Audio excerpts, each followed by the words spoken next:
అందరికీ నమస్కారం. ఒక 2 డేస్ నుంచి ఇన్స్టాగ్రామ్లో ఒక న్యూస్ అయితే బాగా హల్చల్ అయిపోతుంది.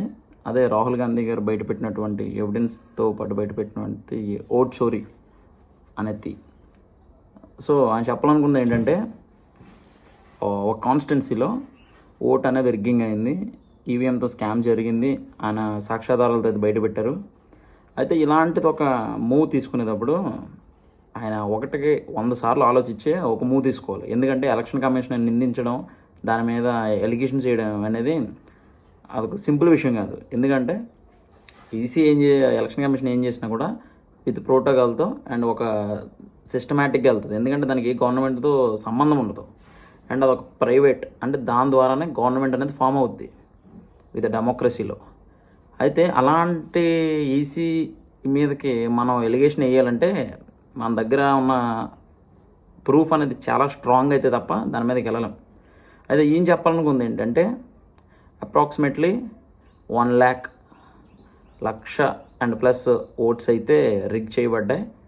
దాంట్లో మళ్ళీ కొంతమంది పీపుల్ ఒకసారి ఓట్ వేసిన వాళ్ళు మళ్ళీ రివిజన్ ఓట్ వేశారు.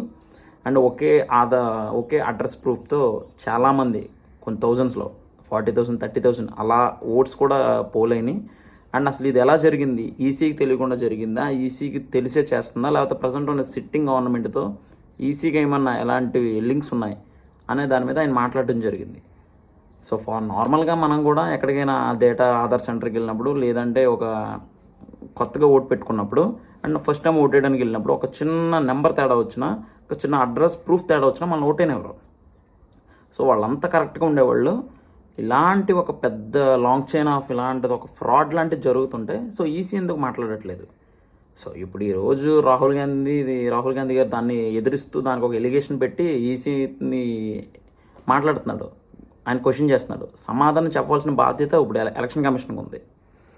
సో నార్మల్గా ఒక బూత్లో ఎన్ని ఓట్స్ పోలేని, అసలు ఆ బూత్లో అసలు ఎన్ని ఓట్స్ ఆ బూత్ క్యారీ చేస్తుంది, ఎంతమంది మేల్స్ ఉన్నారు, ఎంతమంది ఫీమేల్స్ ఉన్నారు, సో ఇవన్నీ ఒక లిస్ట్ ఇవ్వాల్సిన బాధ్యత ఒక బూత్కి ఉంటుంది.